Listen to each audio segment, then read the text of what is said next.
আমার যখন দীক্ষা গ্রহণ করেছিলাম তখন 2000 লোকের সমাগম ঘটেছিল। 2000 লোকের দীক্ষা গ্রহণ হয়েছিল একই দিনে।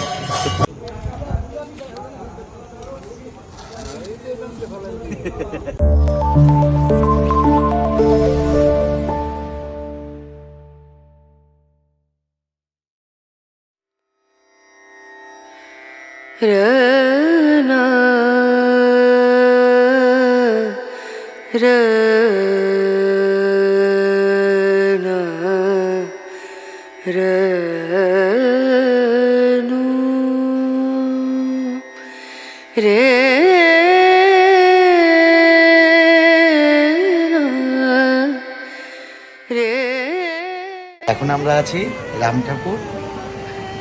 ঠাকুর বাড়িতে। আমরা এখান থেকে দীক্ষা নিয়েছিলাম। আজকে দীক্ষা নেওয়ার বেশ কিছুদিন পর আজকে এখানে আসলাম। আসবো ভাবি, কিন্তু আসা হয় না বিভিন্ন রকম কাজের চাপে। তো আজকে সময় করে বেরিয়ে পড়লাম, যেহেতু সন্ধ্যা হয়ে গেছে। তো তো আমরা সন্ধ্যার মধ্যে আর কি চলে আসলাম ঠাকুরের বাড়িতে। আর সঙ্গে রয়েছে আমাদের পাপা।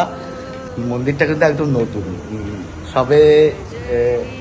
সবে চালু হয়েছে এই বছরই আর কি। তোমার পুজো ঠিকঠাকভাবে শুরু হয়েছে, তো আস্তে আস্তে আরও ডেভেলপ হবে। অনেক ভক্তবৃন্দ এখানে আসে। ঠাকুরের শয়ন কক্ষ,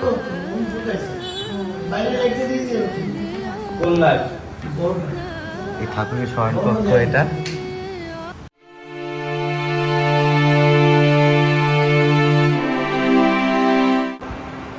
এখানে লিখিত আছে সময়সূচি, কোন সময় কোন টাইমে ঠাকুরের পুজো করা হয়।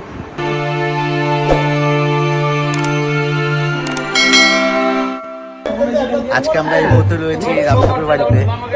আর এখন তোমার চলছে সন্ধ্যা পূজা, ঠাকুরের নাম গান হবে। এখন শুরু হয়ে গেছে, বেশ ভালো লাগছে আজকে ঠাকুরের বাড়িতে এসে।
জয় রাম বলো, জয় রাম, জয় রাম।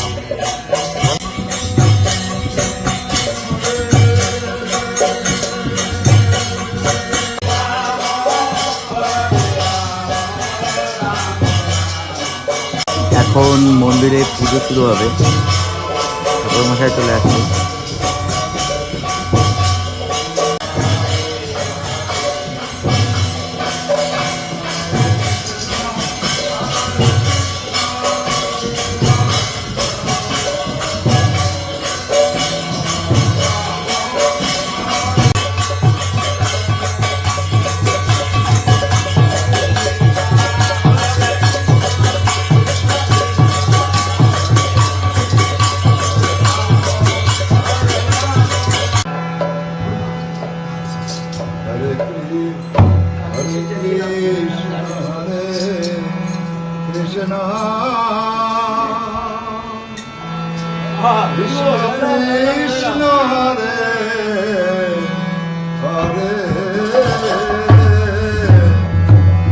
এখন আমরা রয়েছি দহত্তমা ঠাকুর বাড়িতে।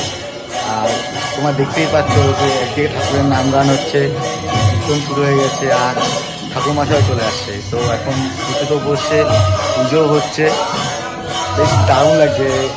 এখানে আসতে পারি সত্যি খুব সুন্দর পরিবেশ। আর ঠাকুর বাড়িতে আসতে কার না মন চায়। সত্যি বলতে অনেক দিন ধরে ভাবছিলাম যে আসবো আসবো, কিন্তু আসতে পারছিলাম না। আজকে আসতে পেরে সত্যি খুব ভালো লাগছে।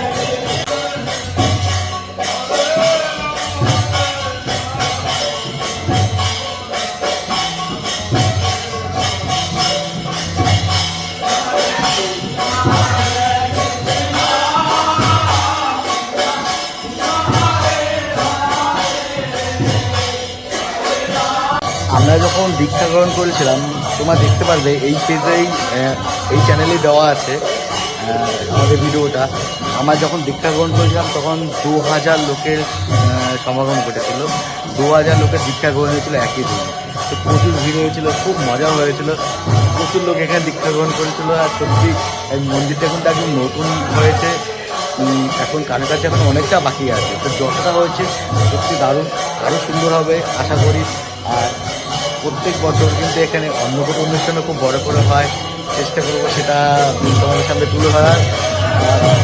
এখানে পুজো তো বাৎসরিক পুজো, সে তো দেখার মতো পুজো। মহারাজ আসে, বাৎসরিক পুজো হয়, তখন তোমার টানা 5 দিন ধরে কিন্তু এখানে মানে অন্নপ্রসাদ বিতরণ করা হয়। আর লাস্টের দিন মহোৎসব, ঠিক করে যে প্রসাদ, মিষ্টি প্রসাদ, সেটা কিন্তু এখানে বিতরণ করা হয়।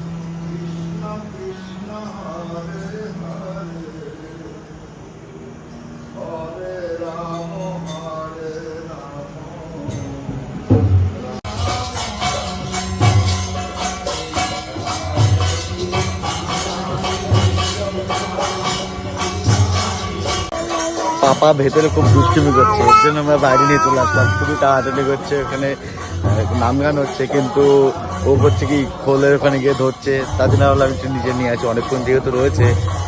তো এ হচ্ছে আমাদের ঠাকুর বাড়ি, বরমগুলো স্মৃতি রাম ঠাকুরের বাড়ি।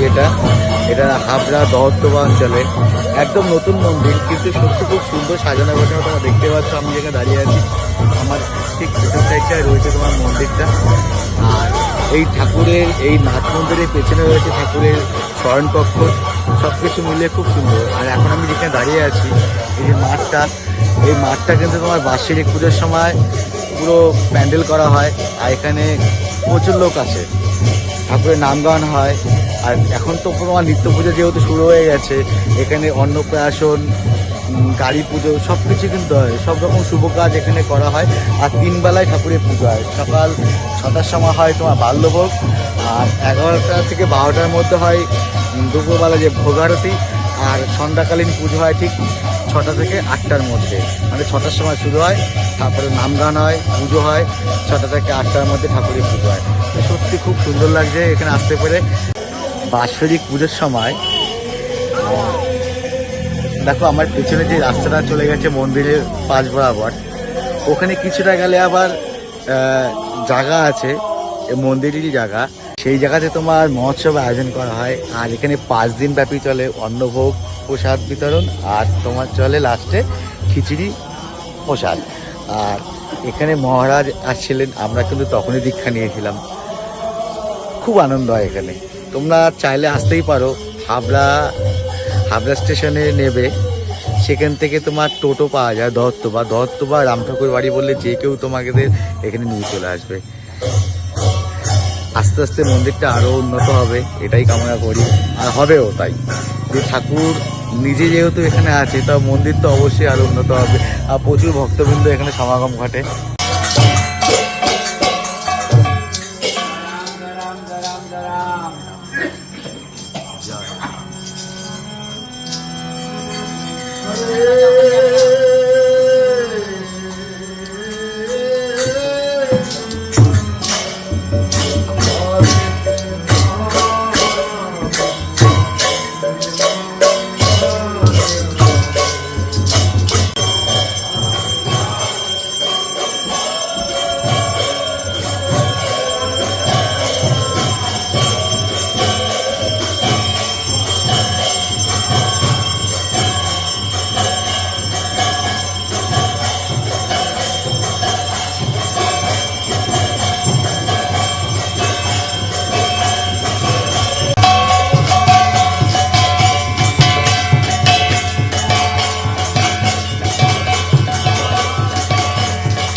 রাধে রাধে বল, গোসাই গোসাই বল, হরি হরি বল, সর্বসাধু বৈষ্ণবানন্দে হরি হরি বল, হরি হরি বল।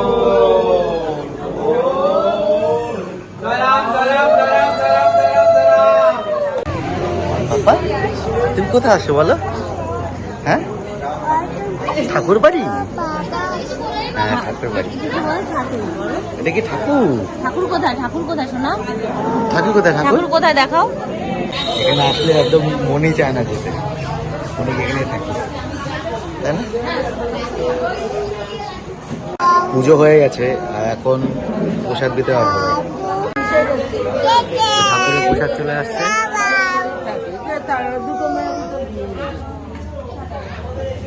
এই লাইনে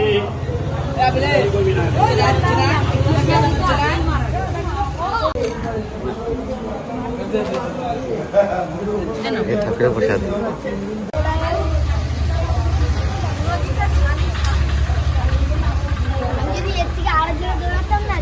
ঠাকুরের এখন মন্দিরে গেট বন্ধ হয়ে গেছে আর প্রসাদ বিতরণ চলছে। আমরা পুজো দেখলাম আর প্রসাদও পেয়ে গেছি। আজকে সত্যি খুব ভালো লাগলো। আর সন্ধ্যাবেলা পুজোটাই প্রথম আমরা এখানে আসলাম আর প্রথমেই দেখলাম।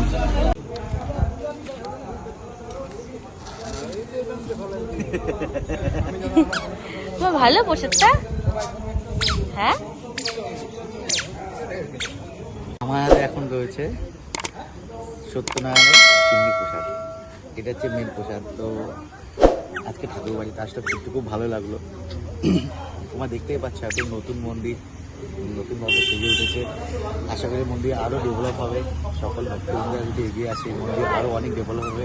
এখানে এখন তো তোমার নিত্য পুজো চালু হয়েছে, তোমার অন্নপ্রাশন, জন্মদিন সব কিছু এখানে হচ্ছে, বিভিন্ন রকম শুভ কাজ এখানে হয় আর গাড়ি পুজোও হচ্ছে। তো আমরা ভিডিও আজকে এখানে শেষ করলাম। যদি তোমাদের কাছে ভালো লাগে তো কমেন্ট বক্সে লেখো জয়রাম জয়রাম। আবার তোমাদের সাথে দেখা হবে পরবর্তী ব্লগে। আর প্লিজ আমার চ্যানেলটা তোমরা একবার সাবস্ক্রাইব করে দিও। আবার তোমাদের সাথে দেখা হচ্ছে পরবর্তী। টাটা, সকলে ভালো থেকো, সুস্থ থাকো।